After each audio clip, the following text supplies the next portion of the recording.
ഇബ്നു ഉസൈമീൻ റഹിമഹുല്ല അക്കാലഘട്ടത്തിലെ സൗദി ഭരണാധികാരി ഒരിക്കൽ അദ്ദേഹത്തെ സമീപിച്ചുകൊണ്ട് അദ്ദേഹത്തിന്റെ വീട് സന്ദർശിച്ചു. മണ്ണ് കൊണ്ടെല്ലാം നിർമ്മിച്ച വളരെ ചെറിയൊരു വീടാണ് അദ്ദേഹത്തിന് ഉണ്ടായിരുന്നത്. പക്ഷേ അതേ സന്ദർഭത്തിൽ ലോകത്തെ ഏറ്റവും അറിയപ്പെട്ട പണ്ഡിതനായിരുന്നു അദ്ദേഹം. ആ രൂപത്തിലാണ് അദ്ദേഹം ജീവിച്ചത്. ആ വീട് കണ്ട സന്ദർഭത്തിൽ രാജാവിന് വല്ലാത്ത വിഷമം തോന്നി. അദ്ദേഹം പറഞ്ഞു, ഞാൻ നിങ്ങൾക്ക് വേണ്ടി ഒരു പുതിയ വീട് രാജാവ് അദ്ദേഹത്തിന് ഓഫർ ചെയ്യാൻ. അപ്പോൾ അദ്ദേഹം അത് സ്നേഹത്തോടെ നിരസിച്ചുകൊണ്ട് പറഞ്ഞു, അള്ളാഹു നിങ്ങളെ ആ സന്മനസ്സിന് അള്ളാഹു സുബ്ഹാനഹു വ തആല നിങ്ങൾക്ക് അള്ളാഹു സുബ്ഹാനഹു വ തആല അതിന് പ്രതിഫലം നൽകട്ടെ.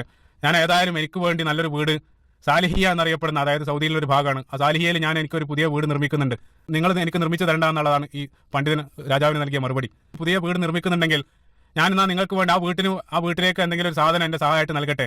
ആ സന്ദർഭത്തിലും ആ പണ്ഡിതൻ അദ്ദേഹം പറഞ്ഞു, അത് വേണ്ട, എനിക്കുള്ളത് ഞാൻ ഉണ്ടാക്കിക്കൊള്ളാം, നിങ്ങളൊരു സഹായം തരേണ്ടതില്ല. നിങ്ങൾക്ക് കഴിയെങ്കിൽ എൻ്റെ കുട്ടികൾക്ക് വേണ്ടി നിങ്ങളൊരു ഹോസ്റ്റൽ നിർമ്മിച്ചോളുക. കാരണം എന്താണെന്ന് വെച്ചാൽ കുട്ടികൾ പല ആളുകളും ഇവിടെ പള്ളിയിലാണ് അന്തി ഉറങ്ങുന്നത്, അവർക്ക് സ്വന്തമായിട്ട് അവർക്ക് കിടന്നുറങ്ങാൻ വേണ്ടി ഒരു ഹോസ്റ്റൽ കഴിയെങ്കിൽ നിർമ്മിച്ചോളുക. അപ്പോൾ രാജാവ് സന്തോഷത്തോടു കൂടി ആ ഒരു ഓഫർ അദ്ദേഹം ഏറ്റെടുത്തുകൊണ്ട് മടങ്ങാൻ. അപ്പോൾ രാജാവ് പോയ സന്ദർഭത്തിൽ അവിടെ ഉണ്ടായിരുന്ന ആ കുട്ടി അദ്ദേഹത്തിന്റെ ശിഷ്യർ അത്ഭുതത്തോട് കൂടി ചോദിച്ചു, ഓ ഷെയ്ഖ്, താങ്കൾ സാലിയയിലേക്ക് താമസം മാറുകയാണോ? അല്ലെങ്കിൽ അവിടെ അതേ രൂപത്തിൽ ഒരു വീട് നിർമ്മിക്കുന്നതായിട്ട് ഞങ്ങളോട് ആരോട് നിങ്ങൾ പറഞ്ഞിട്ടില്ലല്ലോ, ഞങ്ങൾക്കാർക്കും അങ്ങനെ അറിയില്ല, അപ്പോൾ നിങ്ങൾ അങ്ങോട്ട് താമസം മാറോ? അതാണ് അവിടെയുള്ള വിദ്യാർത്ഥികൾ അദ്ദേഹത്തോട് ചോദിച്ച. ആ സന്ദർഭത്തിൽ ഷെയ്ഖ് ഉസൈമീൻ റഹിമഹുല്ലാഹ് അദ്ദേഹം ചിരിച്ചുകൊണ്ട് പറഞ്ഞ മറുപടി, ഞാൻ ഉദ്ദേശിച്ചത് സാലിഹയിലുള്ള ആ ഖബർസ്ഥാനാണ് ഞാൻ ഉദ്ദേശിച്ചതെന്ന്. അതായത് ആ വീടാണ് ഞാൻ ഉണ്ടാക്കിക്കൊണ്ടിരിക്കുന്നത്, അങ്ങോട്ടാണ് ഞാൻ സമ്പാദിച്ചുകൊണ്ടിരിക്കുന്നത്. ആ രൂപത്തിലായിരുന്നു നമുക്കറിയാം പണ്ഡിതന്മാർ ജീവിച്ചു.